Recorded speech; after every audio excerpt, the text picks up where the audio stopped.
Beberapa tahun terakhir, media kita dipenuhi oleh berita tentang pengajar yang menyakiti peserta didik, guru yang membentak, mempermalukan, bahkan melakukan kekerasan fisik. Fenomena ini dikenal dengan abusive teaching, sebuah pola pengajaran yang tidak sehat dan bisa melukai kepercayaan diri siswa serta masa depan siswa. Padahal dalam pandangan Islam, proses belajar mengajar bukan hanya soal transfer ilmu, tetapi juga pembinaan akhlak dan kasih sayang. Al-Quran sejak 14 abad yang lalu telah menanamkan prinsip adab berbicara dan bersikap. Salah satu ayat yang relevan adalah Quran Surat Al-Hujurat ayat 2. Melalui tafsir Al-Munir karya Wahbah Az-Zuhaili, kita akan menelusuri bagaimana ayat ini mengajarkan penghormatan, kelembutan, dan kontrol diri. Nilai-nilai yang sangat kita perlukan untuk mencegah praktik abusive teaching di dunia pendidikan kita hari ini. Kenalkan, nama saya Nanda Amira Fauzia, mahasiswa program studi ilmu Al-Quran dan Tafsir. Dalam video ini, saya akan mengajak teman-teman semua untuk membaca dan mengulas langsung tafsir Al-Munir pada Quran Surat Al-Hujurat ayat 2, serta mengaitkannya dengan fenomena abusive teaching yang sedang marak terjadi. Allah Subhanahu wa Ta'ala berfirman dalam Al-Quran, Quran Surat Al-Hujurat ayat 2, Ya ayyuhalladzina amanu la tarfa'u aswatakum fawqa sawtin nabi wa la tajharu lahu bil qawli kajahri ba'dikum li ba'din an tahbata a'malukum wa antum la tash'urun. Wahai orang-orang yang beriman, janganlah kamu meninggikan suaramu melebihi suara Nabi, dan janganlah kamu berkata kepadanya dengan suara keras, sebagaimana kerasnya suara sebagian kamu terhadap yang lain.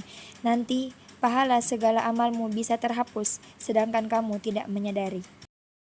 Dalam tafsir Al-Munir, Wahbah Az-Zuhaili menuliskan bahwa tafsir ayat ini ialah Ya ayyuhal mu'minuna billahi wa rasulihi idza takallamtum ma'ar rasuli sallallahu alaihi wasallam fala tarfa'u aswatakum fawqa sautihi. Wahai orang-orang yang beriman kepada Allah Subhanahu wa Ta'ala dan Rasulnya, apabila kalian berbincang-bincang dengan Rasulullah sallallahu alaihi wasallam, janganlah kalian meninggikan suara lebih daripada suara beliau. Li'anna raf'a sauti yadullu ala qillatil ihtishami wa tarkil ihtirami. Sebab meninggikan suara menunjukkan sikap kurang tahu sopan santun dan tidak menghormati. Wa khafdu sauti wa adama raf'ihi minat ta'dimi wa tawkiri. Sedangkan merendahkannya termasuk penghormatan dan pemuliaan. Wa hadha adabun tsanin addaballahu ta'ala bihil mu'minina wa huwa adabun mahmudu ma'a kullin nasi ayadun. Ini adalah etika kedua yang diajarkan Allah Subhanahu wa Ta'ala kepada kaum mukminin dan merupakan etika terpuji terhadap semua orang. Wala tajharu lahu bil qawli kajahri ba'dikum li ba'din ay wa idza kallamtumuhu fakhatibuhu bisakinati wal waqari. Jika kalian berbicara kepada Rasulullah sallallahu alaihi wasallam, berkatalah dengan tenang dan sopan. Khilafan lima ta'tadunahu minal jahri bil qawli dairi bainakum. Jangan seperti yang biasa kalian lakukan dengan sesama kalian, yaitu dengan suara keras. Wala taqulu ya Muhammadu wa ya Ahmadu walakin ya Nabiyallahi wa ya Rasulallahi tawqiran lahu wa taqdiran li muhimmatihi wa risalatihi allati yuballighukum biha fi sukunin wa huduin wa adami zi'ajin wa tabarrumi nafsiyin wa hadha adabun salisun. Dan janganlah kalian memanggil wahai Muhammad, wahai Ahmad, tetapi wahai Nabi Allah atau wahai Rasulullah, untuk memuliakan beliau, menghormati tugas dan risalah yang beliau sampaikan kepada kalian dan dengan tenang, tidak gaduh, tanpa rasa jemu dan tanpa mengeluh. Ini adalah etika ketiga. Kemudian antahbata a'malukum wa antum la tash'urun, ay nahakumullahu anil jahri ghairil mu'tadi wa arraf'i sauti khasyati ayyadhaba thawaba a'malikum au ayyu'addiyal istighfafa bihi ilal kufri min haitsu la tash'uruna bidzalika. Allah Subhanahu wa Ta'ala melarang mengeraskan suara di luar batas kewajaran dan meninggikan suara kalian, khawatir pahala amal kalian hilang atau khawatir sebagai bagian dari meremehkan beliau yang bisa membawa kepada kekufuran, sedang kalian tidak menyadarinya.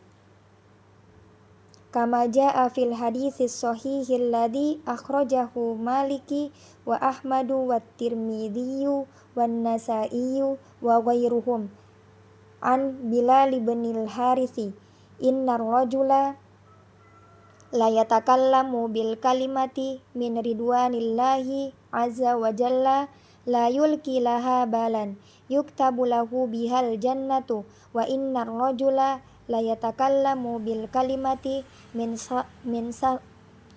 sakhatillahi la yulki laha balan yahwi biha finnari ab'ada ma bainas samai wal ardi. Hal ini sebagaimana yang ada dalam hadis sahih yang diriwayatkan Malik, Ahmad, At-Tirmizi, Nasa'i, dan yang lainnya dari Bilal bin Harith.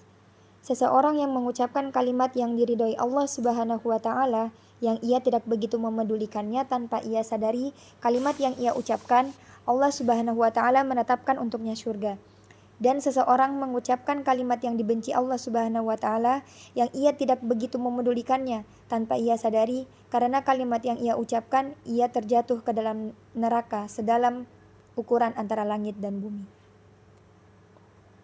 Dalam praktek pendidikan, guru yang membentak, berteriak, atau menggunakan suara keras tanpa kendali terhadap murid menunjukkan kurangnya penghormatan terhadap martabat murid. Sama seperti Allah mengajarkan agar suara ditundukkan di hadapan Nabi, pendidik pun seharusnya menjaga wibawa dirinya dengan kelembutan, bukan dengan suara kasar yang bisa melukai psikologis murid. Guru dituntut menghadirkan suasana penuh ketenangan, bukan ketakutan. Menundukkan suara dapat dianalogikan sebagai sikap pendidik dengan kasih sayang. Sebaliknya, abusive teaching sering menciptakan suasana tegang dan penuh tekanan yang bertentangan dengan prinsip adab ini. Murid adalah amanah, bukan teman sebaya yang bisa diperlakukan seenaknya. Bila guru berbicara dengan kasar atau menghina murid, itu menyalahi prinsip adab. Sebaliknya, murid perlu diperlakukan dengan penuh penghormatan agar tumbuh kepercayaan diri mereka, bukan dengan ucapan yang melemahkan semangat belajar. Abusive teaching dapat merusak pahala mendidik yang seharusnya sangat agung dalam Islam. Alih-alih mendapat keberkahan, guru bisa kehilangan nilai amalnya karena kekerasan verbal atau emosional yang dilakukan kepada murid. Guru yang kasar mungkin merasa sedang mendidik, padahal bisa jadi ia sedang menggugurkan nilai kebaikan dalam proses mengajarnya. Satu kata kasar dari guru bisa melukai hati murid bertahun-tahun, bahkan menghancurkan semangat belajarnya. Sebaliknya, satu kata penyemangat dari guru bisa menjadi sebab keberhasilan besar seorang murid di masa depan. Maka, guru harus berhati-hati memilih kata. Tafsir ini menekankan pentingnya adab, kelembutan suara, serta menjaga kehormatan dalam interaksi. Jika diterapkan dalam dunia pendidikan, ia menjadi kritik langsung terhadap fenomena abusive teaching yang marak terjadi. Kekerasan verbal, bentakan, dan sikap kasar dari pendidik kepada murid bukan hanya akan merusak psikologi murid, tetapi juga berpotensi menggugurkan pahala besar yang seharusnya dimiliki seorang guru. Dengan demikian, tafsir ini mengajarkan bahwa mendidik harus dibangun dari rasa hormat, kelembutan, dan adab, bukan kekerasan.